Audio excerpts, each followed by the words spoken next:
Hi kids and it's me Rakhi from विद्यार्थी.in और इस सेशन के अंदर मैं आपको बताऊंगी the rules for writing distribution of electrons in various shells for first 18 elements. ठीक है, ये क्वेश्चन पेज नंबर 54 पे है और क्वेश्चन नंबर 6 है chapter 4 structure of atom class 9।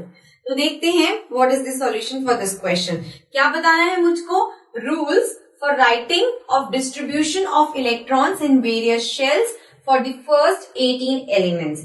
देखिए, एक फॉर्मूला मैंने आपको कुछ वीडियोस पहले बताया था 2n²। तो ये जो फॉर्मूला है 2n², ये हमें बताएगा maximum number of electrons present in the given shell. ज्यादा से ज्यादा कितने इलेक्ट्रॉन्स एक शेल में प्रेजेंट हो सकते हैं, ये फॉर्मूला हमको बताएगा। The formula is 2n²। ठीक है, 2n²। ये जो n है, it can be 1, 2, 3। Okay, and what is n? n is orbit number. n क्या है? ऑर्बिट नंबर है। Okay, now maximum number of electrons present in different shell.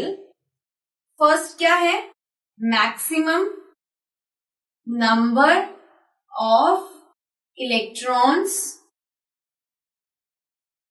present in different shells। ठीक है, तो जो हमारी K शेल है उसमें जो N है इट इज इक्वल्स टू 1। तो K शेल में मैक्सिमम कितने इलेक्ट्रॉन्स हो सकते हैं, which will be given by the formula 2n², that means 1 whole square, which becomes equals to 2। Coming to the L shell के लिए n की value is 2, orbit number L का 2 है, तो 2 into 2 whole square which will give us 8। तो L shell में maximum 8 electron present हो सकते हैं और K शेल में मैक्सिमम 2 इलेक्ट्रॉन प्रेजेंट हो सकते हैं।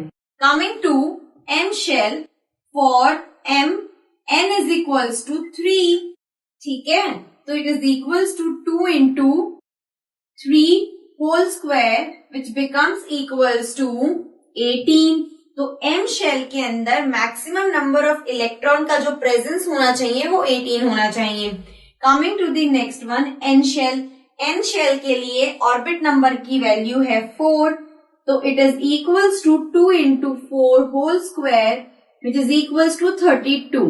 तो डिफरेंट शेल्स में कितने मैक्सिमम इलेक्ट्रॉन्स प्रेजेंट होने चाहिए वो मैंने आपको बता दिया है। ये है फर्स्ट रूल।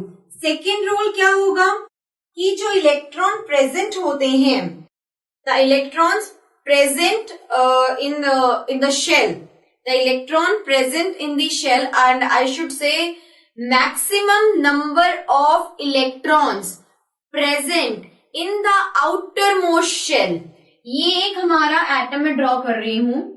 ठीक है, तो maximum number of electrons present in the outermost shell. Outermost shell इस एटम की क्या होगी? ये होगी आउटरमोस्ट शेल।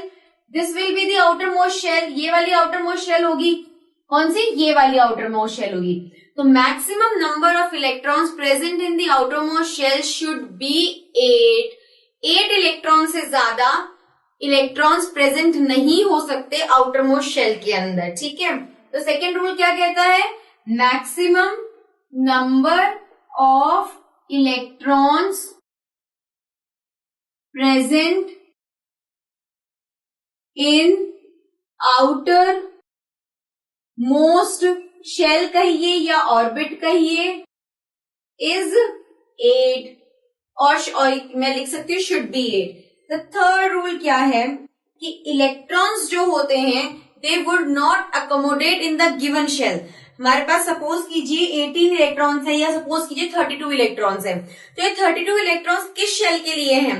एन शेल के लिए हैं। तो ये 32 इलेक्ट्रॉन्स एन शेल में तब तक नहीं आएंगे जब तक कि इनर शेल्स, अब एन शेल के इनर शेल कौन कौन से? K, L, M.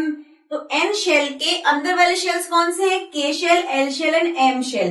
तो ये जो हमारा एन शेल है तो इलेक्ट्रॉन्स इस शेल में तब तक अकोमोडेट नहीं हो सकते जब तक कि अंदर वाले शेल्स भर नहीं जाएं, जब तक कि इनर शेल्स फिल्ड ना हो जाएं। ठीक है, तो अगर 32 इलेक्ट्रॉन्स हैं और आपको पता है कि 32 इलेक्ट्रॉन्स जो है वो प्रेजेंट होते हैं मैक्सिममली इन एन शेल, तो ये 32 इलेक्ट्रॉन्स को हम डिस्ट्रीब्यूट कर देंगे 2 8 8 8 2, इस तरह से करके हम 32 इलेक्ट्रॉन्स को डिस्ट्रीब्यूट कर देंगे और उसके बाद हम एन शेल को भरेंगे। तो पहले अंदर वाले शेल सारे भरे जाएंगे, फिर सबसे लास्ट वाला भरा जाएगा। ठीक है, ये बात क्लियर हो गई। So electrons can not accommodate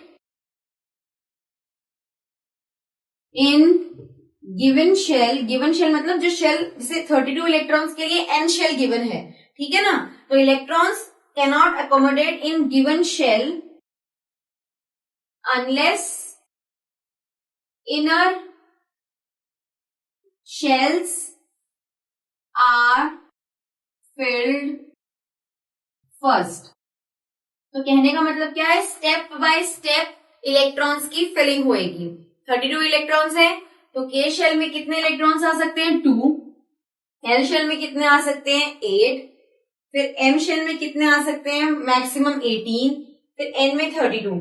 तो पहले हम डिस्ट्रीब्यूट करेंगे, ठीक है ना, 32 इलेक्ट्रॉन्स को हम डिस्ट्रीब्यूट करेंगे तब हम पहुंचेंगे अपने एन शेल पे। बात समझ में आ गई आप सभी को? So these were the 3 rules for writing the distribution of electrons in various shell for the first 18 elements. ठीक है, आई होप आपको समझ में आ गया होगा।